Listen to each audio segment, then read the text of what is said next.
Magandang araw! Sa video na ito, tatalakayin natin ang buod ng ika-64 na kabanata ng Noli Me Tangere ni Dr. Jose Rizal na may pamagat na Ang Katapusan. Pag-aaralan din natin ang mga mahahalagang pangyayari, tauhan, tagpuan, talasalitaan, at aral, mensahe o implikasyon na matatagpuan sa kabanatang ito. Makinig at manood ng mabuti dahil marami kayong matututunan mula sa makasaysayang akdang ito ni Rizal. Simulan na natin. Sa kabanatang ito, inilarawan ang mga naging kapalaran ng mga pangunahing tauhan pagkatapos ng mga nangyari sa nakaraang mga kabanata. Si Padre Damaso ay nanirahan sa Maynila pagkatapos pumasok ni Maria Clara sa kumbento, ngunit kalaunan ay natagpuan siyang patay sa kanyang kwarto, di umano'y dahil sa bangungot. Si Padre Salvi naman ay pansamantalang nanungkulan sa kumbento ng Santa Clara habang hinihintay ang kanyang pagiging obispo. Samantala, si Kapitan Tiago ay dumanas ng matinding kalungkutan at paghihirap ng damdamin matapos pumasok sa kumbento si Maria Clara.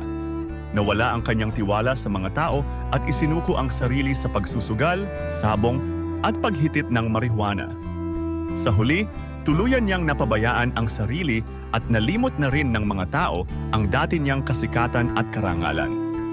Sa kabilang banda, si Doña Victorina ay patuloy sa kanyang pagpapanggap bilang taga-Andalusia, na idinagdag pa ang mga kulot sa kanyang buhok. Siya na ngayon ang nangungutsero at hindi na pinakikilos ang kanyang asawang si Don Tiburcio, na nawalan na ng ngipin, lakas at kapangyarihan bilang isang doktor. Dumako naman tayo sa mga mahahalagang pangyayari sa kabanatang ito. Si Padre Damaso ay inilipat sa isang malayong probinsya matapos pumasok si Maria Clara sa kumbento, ngunit siya ay natagpuang patay kalaunan.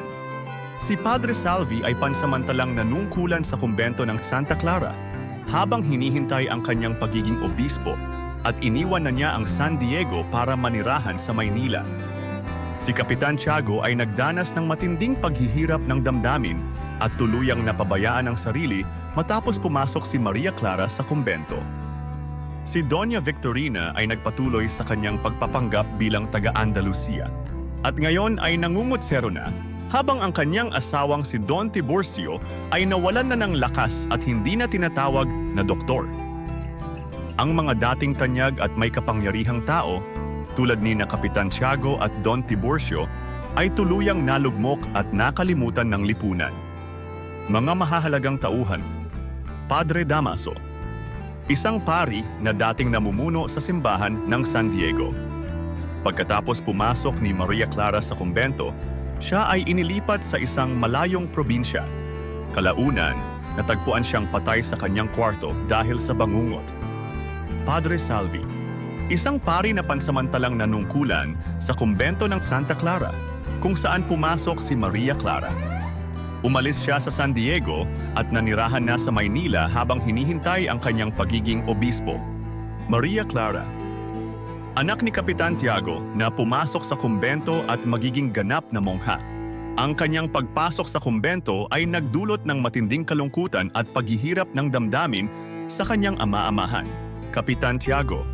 Ama-amahan ni Maria Clara na dumanas ng matinding paghihirap ng damdamin pagkatapos pumasok ni Maria Clara sa kumbento. Siya ay nawala ng tiwala sa mga tao, naging malungkutin at inatupag na lamang ang pagsusugal, sabong at paghitit ng marijuana hanggang sa tuluyang napabayaan ang sarili. Tia Isabel, tiya ni Maria Clara na sinabihan ni Kapitan Tiago na umuwi na sa Malabon o San Diego dahil gusto na nitong mabuhay ng mag-isa.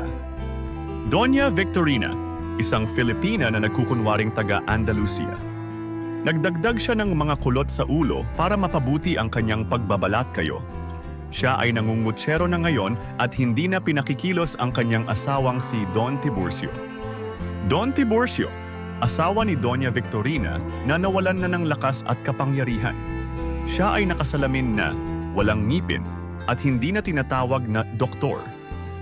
Dumako naman tayo sa tagpuan ng kabanata. Ang kabanata ay naganap sa bayan ng San Diego.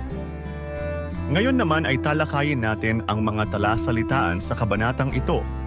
Bangungot, Isang kondisyon kung saan ang isang tao ay nagkakaroon ng masamang panaginip na maaaring maging sanhi ng biglaang pagkamatay. Kumbento, isang lugar o gusali kung saan naninirahan ang mga madre o mongha. Sa pinsaping paghihirap, patong-patong na problema o pasakit na nararanasan ng isang tao, inatupag, pinagtuunan ng pansin o ginugol ang oras sa isang gawain.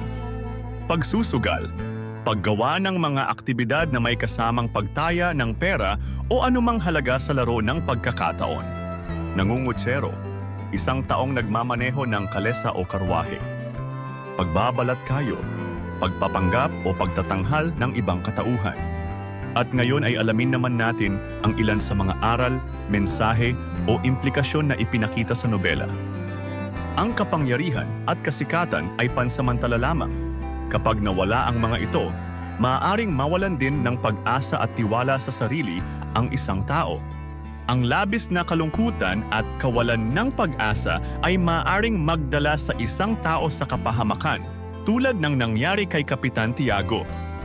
Ang pagpapanggap at pag-asa sa mga panlabas na anyo ay hindi nagdadala ng tunay na kaligayahan, tulad ng ipinakita sa buhay ni Doña Victorina. Ang paglayo sa espiritual na buhay at pagkalulong sa mga bisyo ay maaaring magdulot ng pagkalugmok sa tao, tulad ng nangyari kay Kapitan Tiago. Ang pangarap at ambisyon ng tao ay maaaring mauwi sa kabiguan, tulad ng naranasan ni na Padre Damaso at Don Tiburcio, na parehong nalugmok sa kanilang mga huling sandali. At diyan nagtatapos ang ika-64 na kabanata ng Noli Me Tangere, ang katapusan. Ano ang natutunan mo sa kabanatang ito? I-comment mo na ang iyong sagot. Inaanyayahan ka din namin na i-like, subscribe at i-click ang notification bell para lagi kang updated sa mga susunod naming videos. Hanggang sa muli, maraming salamat sa panonood.